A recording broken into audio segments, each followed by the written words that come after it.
मेरे हस्बैंड की बीवी अपने 2 हफ्ते का रन कंप्लीट कर चुकी है और इन 2 हफ्तों में वो थिएट्रिकल बिजनेस में 10 करोड़ का मार्क भी नहीं छू पाई है। तो एक बहुत ही नामी निर्माता, एक बहुत ही नामी निर्देशक और एक बहुत ही नामी स्टार कास्ट इस तरीके से आके मिस फायर हो जाए, ये फिल्म उद्योग के लिए एक ऐसा मौका है कि हमको इसका निरीक्षण करना चाहिए, इसको समझने की कोशिश करनी चाहिए कि जैसे देवा पिक्चर मिसफायर हुई है, लेकिन देवा पिक्चर 30 करोड़ तक का टच करके मिसफायर हुई है। इमरजेंसी पिक्चर मिसफायर हुई है, वो 20 करोड़ तक जाके मिसफायर हुई है।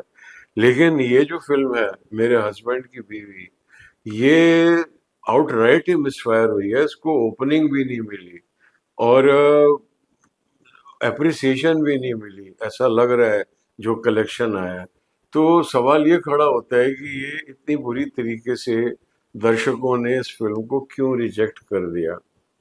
तो सबसे पहले हमने 7 नियम घोषित किए हैं किसी भी फिल्म को, जब हम अ, उसका हम उसको डाइसेक्ट करेंगे, उसके बिजनेस को समझने की कोशिश करेंगे कि why this film has done the way it has done, why the film has not done the way it was intended to do, what has gone right, what has gone wrong.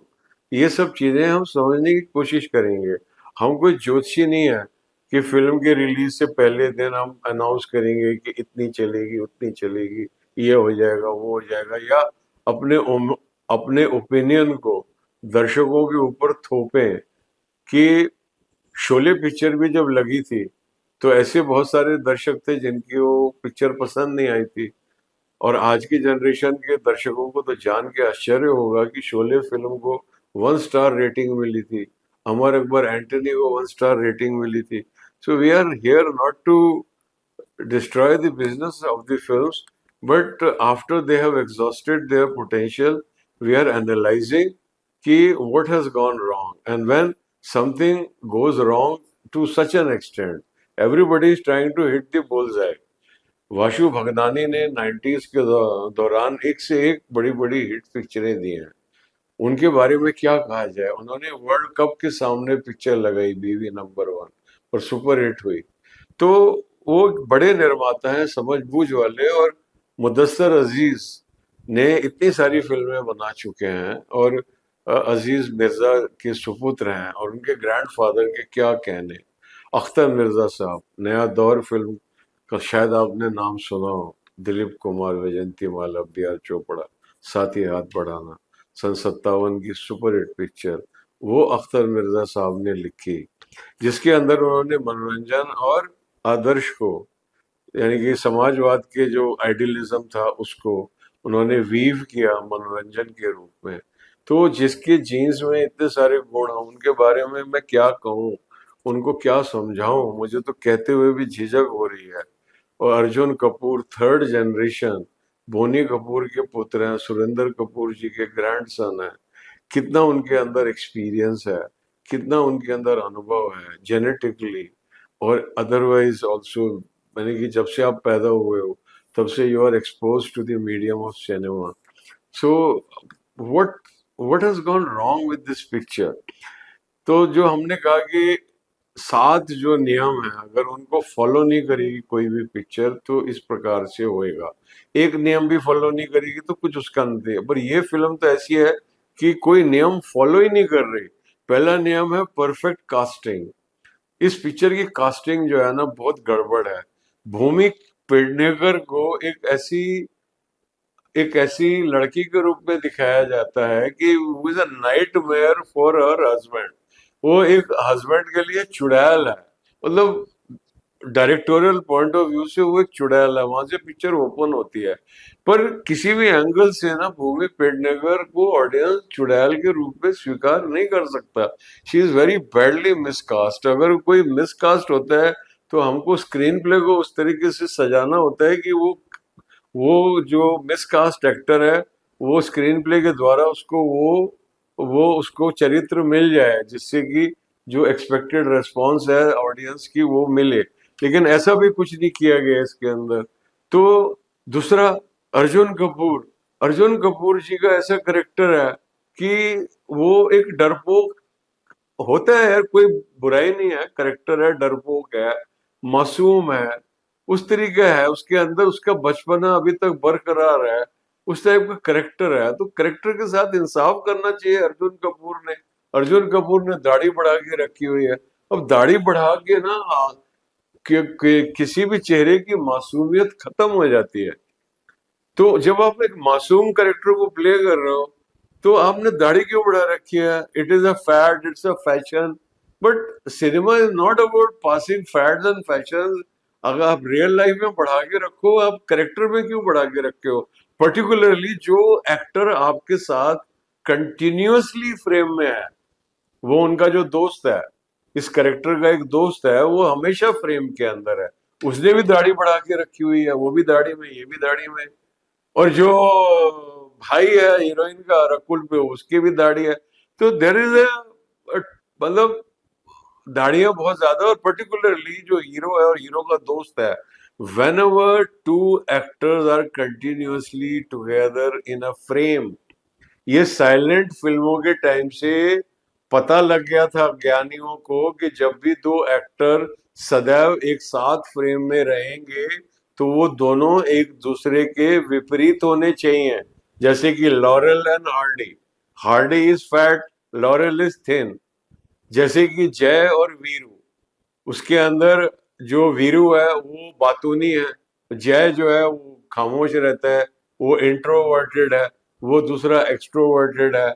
जैसे साहब baby और गुलाम के अंदर छोटी बहू है, वो Meena Kumari, she is बल्कि शहवी, है नो, और दूसरी वहीदा रहमान, वो हिरनी की जैसी है। उसका मतलब दोनों का लुक ऑपोजिट है। तो किसी भी फिल्म के अंदर अगर दो पात्रों को, और जो सहनायक है इस फिल्म के अंदर, वो तो almost like a parallel hero है। तो जब दो करेक्टर कंटिन्यूअसली फ्रेम के अंदर हैं और दोनों are in beard, so they are negating each other. If Arjun, मतलब एक छोटी सी बात है, कितनी छोटी सी बात है, अगर अर्जुन कपूर ने दाढ़ी नहीं रखी होती इस पिक्चर के अंदर, तो जो सामने वाला करेक्टर है उसकी दाढ़ी की वजह से उसकी मासूमियत और ज्यादा हाईलाइट हो रही होती, उसका करेक्टर और ज्यादा हाईलाइट हो जाता। वो जो इनक्रेडिबल बातें स्क्रीन प्ले हमको फोर्स कर रहे हैं बिलीव करने के लिए कि वो अपनी बीवी से इतना डरता है, इतना ज्यादा उसको राक्षसी दिखाई देती है उसके अंदर, उसको वो कोई, वो पता नहीं क्या दिखाई देती है, भूत प्रेत दिखाई देती है। तो उस टाइप से ना, तो the film is perfectly miscast actually. ये जो फिल्म है, ये उस टाइप की फिल्म है जैसे कुछ कुछ होता है, उस टाइप से है। और रकुल प्रीत सिंह जी को दिखाया है कि वो कॉलेज में मोस्ट वांटेड लड़की थी, सारे उसके दीवाने थे, और हीरो एक शादी करके डाइवोर्स करके वापस आ जाता है 7 साल का टाइम बिता के, और वो अभी तक कुंवारी बैठी हुई है। ये कैसा करेक्टराइजेशन है? It's not convincing at all. So the casting is really misfiring here. और यहाँ पे ये this is suspension of disbelief, suspension of disbelief because of miscasting. We are unable to suspend our disbelief. हमको ये समझ में नहीं आ रहा कि यार ये आदमी अपनी बीवी से इतनी घृणा क्यों करता है, अच्छी खासी लड़की है मूवी पेटने का। एंड देन दूसरे, the hero is looking like a villain, instead of looking like a person who is confuse between. ये जो बातें हैं, ये जो मेंटेलिटी है। और दूसरी बात है, confirmation of a socially upheld value. ये जो तीसरा जो बात है, marriage is a most sacred value in our society, most sacred value. ये पिक्चर उस शादी का मजाक उड़ा रही है, शादी को इस तरह से टाइटल में ही बोल रही है, मेरे बीवी की, मेरे हस्बैंड की बीवी। मैं जब टिकट खरीदने गया तो छावा चल रही थी, दूसरे हफ्ते में दबा के सारे शो छावा के लगे हुए थे। एक मुस्लिम कपल आए वो टिकट खरीदने के लिए, वो बीवी बुरके में थी, वो दोनों बोले कि अरे हर शो छावा का लगा हुआ है, छावा के अलावा कोई और पिक्चर है क्या? तो उसने बोला हाँ है जी। मेरे हस्बैंड की बीवी, तो बीवी जो बुर्के वाली थी वो बोले नहीं नहीं हमको चावा की टिकट दे दो। तो कैन यू इमेजिन कि आपका टाइटल ही ऐसा है कि जो मोस्टली हस्बैंड वाइफ आते हैं पिक्चर देखने के लिए, तो कौन अब बीवी आएंगे अपने हस्बैंड को लेके मेरे हस्बैंड की बीवी देखने के लिए। वहीं पे टेक वो है confirmation of a socially upheld value. आपने मैरिज के ऊपर you can make a marriage film on marital Discord, जो सबसे पहले अनुराधा फिल्म बनी थी बलराज साहनी और लीला नायडू की। इसके बाद में आविष्कार है राजेश खन्ना की, जिसके अंदर मैरिटल डिस्कॉर्ड को एग्जामिन किया गया है। लेकिन जब फिल्म कंक्लूड होती है तो मैरिज के कंफर्मेशन के साथ ही होती है, मैरिज के ब्रेकअप के साथ नहीं होती। भले ही समाज में मैरिटल ब्रेकडाउन होने लग गए हों, but marriage will always remain a sacred value for the society. Therefore, filmmakers should shy away in dealing with stories, in which you are making, आप शादी का खिलौना बनाएंगे जिन विषयों के अंदर वो दर्शक बिल्कुल भी नहीं, like identification of the Spectator with the point of view of the protagonist. और प्रोटैगनिस्ट को जो अर्जुन कपूर है उनको भूमि पेडनेकर एक चुड़ैल दिख रही है उनके पॉइंट ऑफ व्यू से, ऑडियंस को नहीं दिख रही। यार कितना भी ऑडियंस ट्राई करे उसको भूमि पेडनेकर चुड़ैल नहीं दिख रही। So there is no identification with the point of view of the spectator with the point of view of the protagonist. ये missing है alignment of the point of view of the film with the point of view of the protagonist. तो क्योंकि audience is unable to identify with the point of view of the protagonist, that means the director has failed in aligning the point of view of the film with the point of view of the protagonist. Heavy stakes, कुछ भी कुछ भी दांव पे ना बहुत, मतलब ये पूरी की पूरी फिल्म के जब सेकंड हाफ जब रेजोल्यूशन होता है तो सांस ऊपर के ऊपर नीचे के नीचे होनी चाहिए कि यार इतना कुछ दांव पे लगा हुआ है। यहाँ पे आपने एक जो समाज की मूल्य है उसको आप फुटबॉल की तरह ट्रीट कर रहे हो और उसमें कुछ भी स्टेक्स पे नहीं है। मतलब अगर शादी हो जाएगी रकुल प्रीत से तो कुछ कुछ बड़ा नहीं हो जाएगा, नहीं हो जाएगी तो कुछ नहीं हो जाएगा, ऐसा क्या दांव पे लगा हुआ था? ऐसा कौन सा आसमान टपक रहा था कि वो शादी नहीं होती तो कुछ ऐसा हो जाता कि जो कि बिल्कुल ही बर्दाश्त के बाहर चीज थी, वो तो होना ही नहीं चाहिए था। ऐसा कुछ नहीं है। और as a result, because of all this confusion, because the film is totally unentertaining. यानी कि फिल्म के अंदर जो एक गाना होता है, म्यूजिक पुराने जमाने में इतना अच्छा म्यूजिक, ऐसी फिल्म होती उसमें चार अच्छे गाने होते, कम से कम वही रिलीफ देगे होते ऑडियंस को। वो गाने भी आजकल नहीं है, 10-10 म्यूजिक डायरेक्टर, यानी क्या मजाक बना के रखा हुआ है। इतने अनेकों म्यूजिक डायरेक्टर को बैकग्राउंड अलग दे रहे हैं, गाने अलग दे रहे हैं, और कुछ गाने वाने नहीं है यार, बकवास है सब कुछ।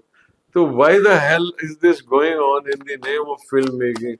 I fail to understand। इतने इंटेलिजेंट लोग कि मुदस्सर अजीज, such an intelligent person, and Vashu Bhagnani, such a story is credited to him।